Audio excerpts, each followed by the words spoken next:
নিজের রুমে বাহিরে দাঁড়িয়ে ভাবছি ভেতরে যাব কি না। আজ নিজের রুমে যেতেই কেমন ভয় করছে, কারণ আমার রুমে বউ সেজে বসে আছে আমার পিচ্চি ফুফাতো বোন শ্রাবণী। সবাইকে জয় করে অবশেষে ঢুকে পড়লাম। রুমে ঢুকতেই শ্রাবণী উঠে এসে আমার পাশ হয়ে সালাম করে আমার সামনে হাত পেতে দাঁড়িয়ে আছে। কি হলো, হাত পেতে দাঁড়িয়ে আছো কেন?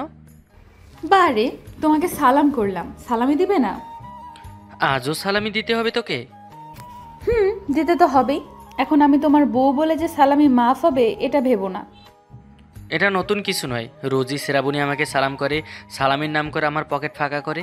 আমি পকেট থেকে টাকা বের করে শ্রাবণীর হাতে দিয়ে বলি, এর আগে কেউ বাসরাতে সালাম করে সালামি নিয়েছে কিনা আমি জানি না, তবে এটা আমার সাথে নতুন কিছু।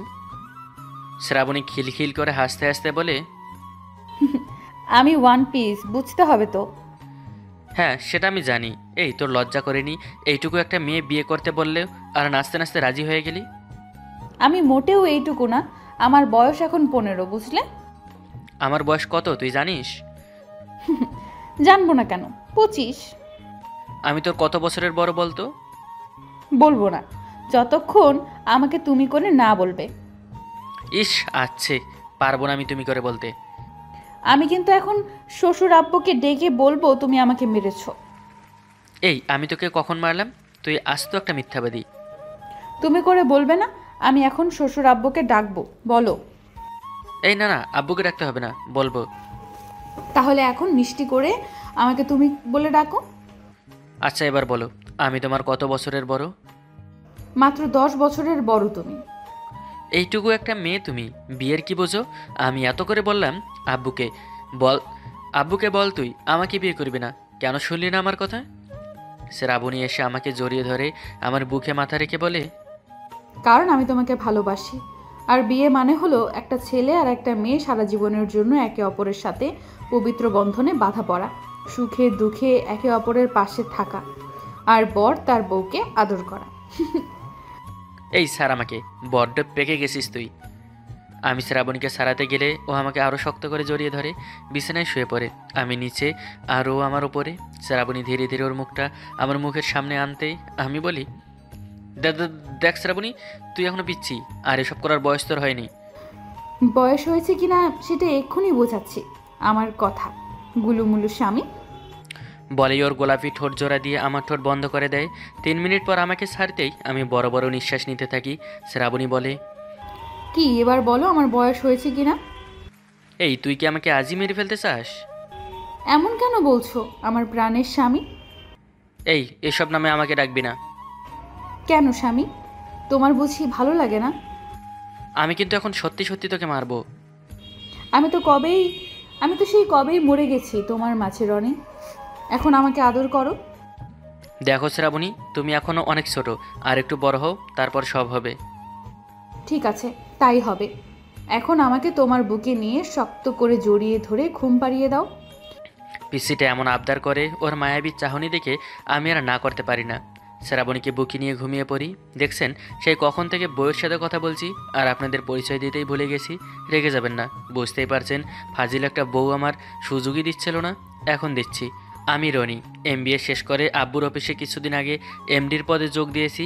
আমার আব্বু রাজীব চৌধুরী, একজন সহজ সরল ভদ্রলোক, শুধু আমার জন্য রাগী। আমার আম্মুকে জন্মের পর দেখিনি। আর আমার বউ শ্রাবণী, আমার ছোট ফুপির মেয়ে। শ্রাবণীরা 3 বোন, শ্রাবণী সবার ছোট। শ্রাবণীর বয়স যখন 5 বছর, আব্বু শ্রাবণীকে আমাদের বাসায় নিয়ে আসে। শ্রাবণী এবার ক্লাস 10-এ পড়ে। আব্বুর এক প্রকার জোর করেই আমার সাথে শ্রাবণীর বিয়ে দিয়ে দিয়েছে। তবে আমি শ্রাবণীকে ভালোবাসি না এমন নয়, আমিও শ্রাবণীকে ভালোবাসি। ও এখনও অনেক ছোট, তাই এখন বিয়ে করতে চাইনি। বাকিটা গল্পের সাথেই থাকুন, জানতে পারবেন। সকালে ঘুম থেকে উঠে দেখি শ্রাবণী গুটিসুটি দিয়ে আমার বুকের ওপর শুয়ে আছে। কিছু চুল এসে পিচ্ছিটার মুখের ওপর পড়ে আছে। আমি চুলগুলো সরিয়ে দিয়ে শ্রাবণীর কপালে চুমু দিয়ে ওকে পাশে শুয়ে দিয়ে ওয়াশরুম চলে যাই। ওয়াশরুম থেকে বের হয়ে আসতেই দেখি পিচ্ছিটা মুখ ফুলিয়ে বসে আছে। কিরে, এমন করে বসে আছিস কেন? তুমি আমাকে রেখে একা কেন ফ্রেশ হতে গেলে? মানে কি, ফ্রেশ হতে গেলেও এখন তোকে নিয়ে যেতে হবে? হবে। এখন আবার ওয়াশরুমে যাবে আমার সাথে। আজ থাক শোনা বউ আমার, কাল থেকে রোজ দুজনে একসাথে যাব, কেমন? সত্যি তো? আমি হ্যাঁ বলতেই খুশি হয়ে বিছানা থেকে উঠে এসে আমাকে জড়িয়ে ধরে গালে কপালে চুমু দিয়ে ওয়াশরুমে চলে যায়। আমি চেঞ্জ করছি অফিসে যাওয়ার জন্য। শ্রাবণী ওয়াশরুম থেকে এসে আমাকে পেছন থেকে জড়িয়ে ধরে বলে, এসো, আমি তোমার শার্টের বোতাম লাগিয়ে দিই। কেন? আমি কি ছোট বাচ্চা নাকি যে তোর থেকে আমার শার্টের বোতাম লাগিয়ে নিতে হবে? এর মধ্যে রোমান্টিক একটা ব্যাপার আছে, তুমি বুঝবে না। বলেই আমার সামনে এসে আমার বুকে কিস করে বোতাম লাগিয়ে দিচ্ছে। আমি বলি, আচ্ছা আমার রোমান্টিক বউ, আমার এত বুঝে কাজ নেই, লেট হয়ে যাচ্ছে, তাড়াতাড়ি করতো। এরপর শার্টের বোতাম লাগিয়ে আমার হাত ধরে আমাকে নিয়ে নিচে আসতে আব্বু বলে, কিরে রনি, তুই আজও অফিসে যাবি নাকি? আব্বু, আজ খান গ্রুপের সাথে একটা মিটিং আছে। ও আচ্ছা, মিটিং শেষ করে বাসায় চলে আসিস। আমি ঠিক আছে বলে একটা চেয়ার টেনে বসে পড়ি। শ্রাবণী আমাকে আর আব্বুকে খাবার সার্ভ করে দেয়। আব্বু বলে, শ্রাবণী মা, তুইও খেতে বসে পড়। আব্বু, তাহলে তোমার ছেলেকে বলো আমাকে খাইয়ে দিতে। এই ফাজিল, খাইয়ে দে আমার মাকে। অফিসে যেতে একটু লেট হলে কিচ্ছু হবে না। আর কি, আমার হিটলার আব্বুর আদেশ বলে কথা। আমি শ্রাবণীকে খাইয়ে দিচ্ছি আর মিটমিট করে হাঁটছে। শ্রাবণীকে খাইয়ে দিয়ে আমি অফিসে যাওয়ার জন্য বের হতে গেলে শ্রাবণী আমার কাছে এসে বলে, এই অফিসে যাওয়ার আগে বউয়ের কপালে চুমু দিতে হয়, জানো না? আমার এত অভিজ্ঞতা নেই, এর আগে বিয়ে করিনি তো তাই। বলেই শ্রাবণীর কপালে চুমু দিয়ে বাসা থেকে বের হয়ে গাড়ি নিয়ে চলে আসি অফিসে। ম্যানেজারের সাথে মিটিং ব্যাপারে কিছু কথা বলে চলে যাই মিটিং রুমে। মিটিং শেষ করে নিজের চেম্বারে এসে বসতেই মোবাইলটা বেজে ওঠে। হাতে নিয়ে দেখি শ্রাবণীর কল রিসিভ করে বলি, কিরে এখন কল করলি, কিছু লাগবে? হুম, তোমাকে লাগবে গো স্বামী। এই তুই ফাজলামো করার জন্য আমাকে কল করেছিস? কোথায় ফাজলামো করলাম? আচ্ছা এটা বলো, কি করছো এখন? আমি কোথায় এসেছি? কেন, তুমি অফিসে যাওনি? আমি তো অফিসেই আছি। আর অফিসে কেন এসেছি আমি?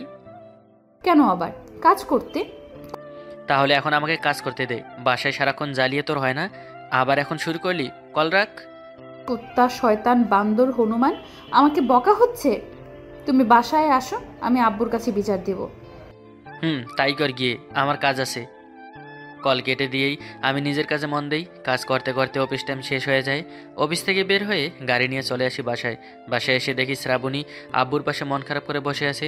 আব্বু আমাকে বলে, ওই হারামজাদা, তুই আমার মাটাকে কেন বকছিস? তোর জন্য এখনো না খেয়ে বসে আছে আমার মাটা। আমি কখন বকলাম ওকে? ওই পিচ্ছি, তুই আব্বুর কাছে মিথ্যা বলেছিস কেন? দেখেছো আব্বু, এখন এমন একটা ভাব করছে যেন উনি কিছুই করেনি। আমি কল করেছি বলে আমায় বলে আমি নাকি জ্বালাই। আমি থাকবো না এখানে, চলে যাব। বলেই উঠে রুমে চলে যায়। আব্বু বলে, রুমে গিয়েও রাগ ভাঙিয়ে খাবার খাইয়ে দে, এখনো না খেয়ে আছে। আমি ঠিক আছে বলে রুমে গিয়ে দেখি শ্রাবণী ব্যালকনিতে দাঁড়িয়ে আছে। আমি অফিসের ব্যাগটা বিছানায় রেখে ব্যালকনিতে গিয়ে শ্রাবণীকে পিছন থেকে জড়িয়ে ধরে বলি, আচ্ছা আমার ভুল হয়ে গেছে, এই যে সরি বলছি, এসো খাবার খাবে। আমি খাবো না, কেউ আমাকে ভালোবাসে না। আমি চলে যাব একদিন, তখন আমাকে খুঁজবে আর কাঁদবে, মনে রেখো। আমি তোকে কোথাও যেতে দিলে তো যাবে? বলেই শ্রাবণীকে কোলে তুলে রুমে এসে বিছানায় বসিয়ে দিয়ে বলি, তুমি হ্যাঁ একটু বসো, আমি ফ্রেশ হয়ে যাচ্ছি। বলেই শ্রাবণীর গালে চুমু দিয়ে চলে যাই ওয়াশরুমে।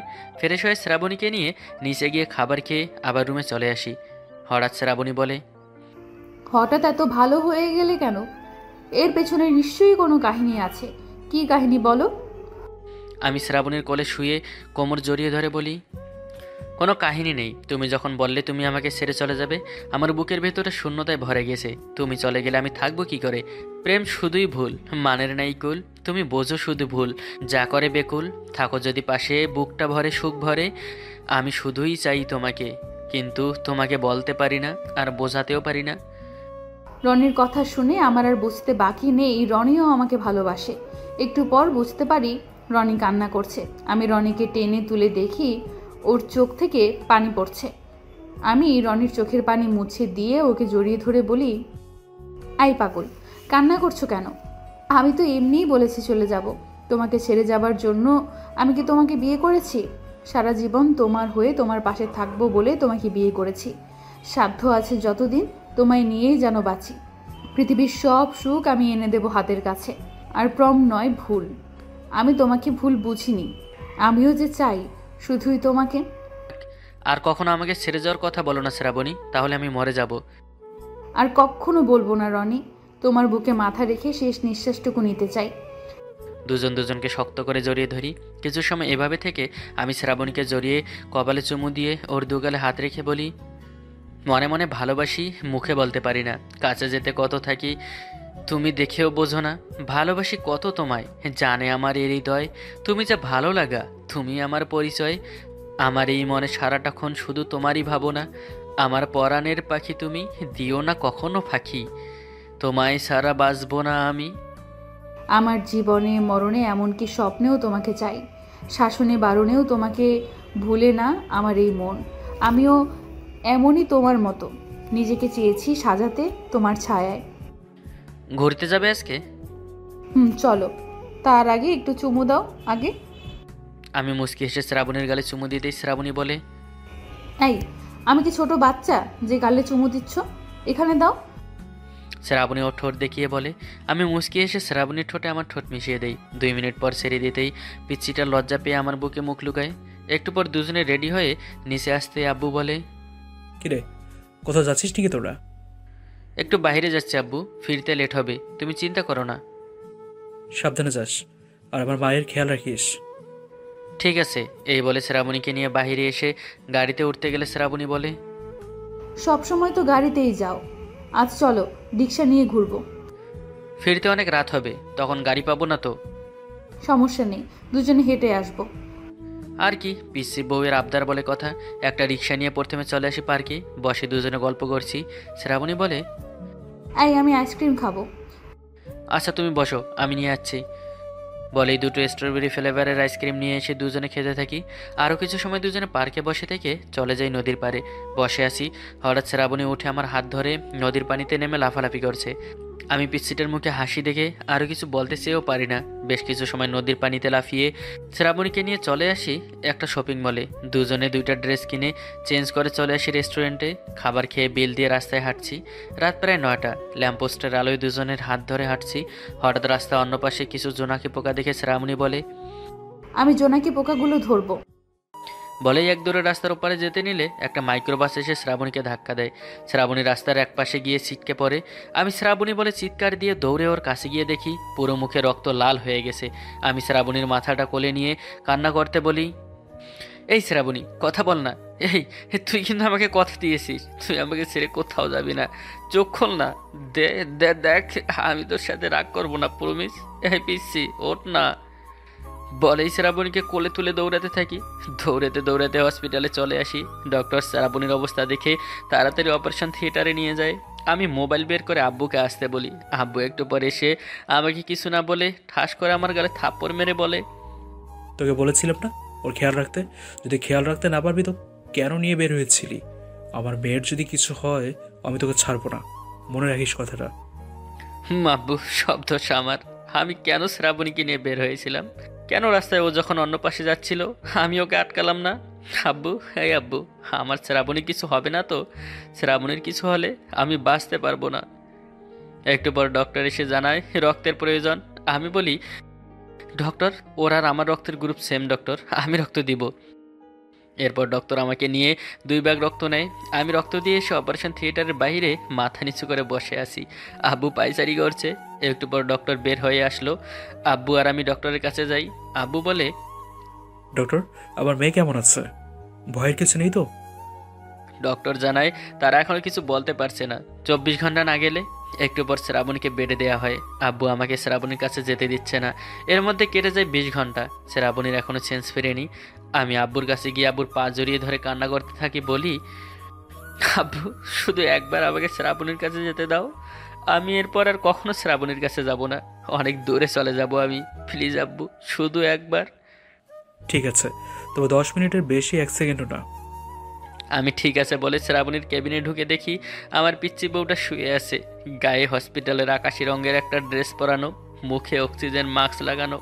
আমি শ্রাবণীর পাশে ওর একটা হাত ধরে চুমু দিয়ে বলি, এই পিচ্চি, ওঠ না। আর কত অভিমান করে চোখ বন্ধ করে রাখবি? আমি আর পারছি না তোকে এভাবে দেখতে। আমার জন্য আজ তোর এই অবস্থা। আমি আমি চলে যাব শ্রাবণী, অনেক দূরে চলে যাব। শুধু একটাবার তুই চোখ খুলে তাকা না।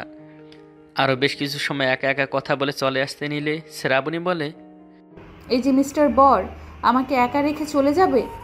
এত বড় সাহস তোমার? আমি শ্রাবণীর কণ্ঠ শুনে ওর দিকে তাকিয়ে দেখি ও আমার দিকে তাকিয়ে আছে।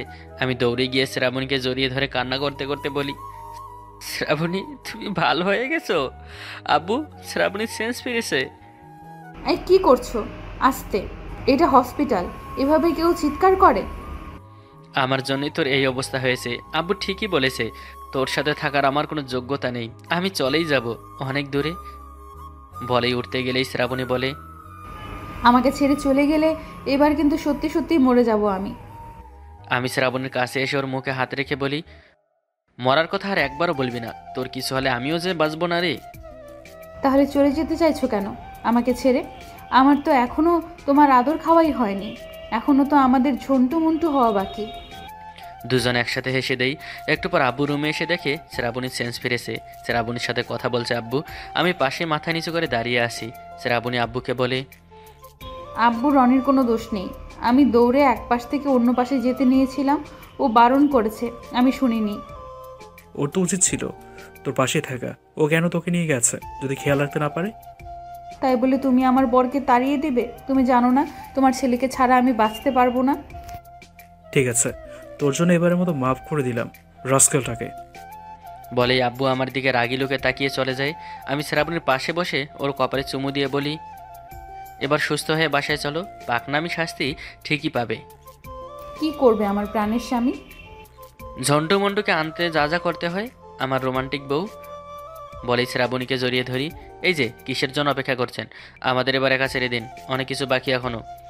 আমরা আমাদের কাজ করি আর আপনারা আপনাদের। হি হি হি। টাটা, আল্লাহ হাফেজ।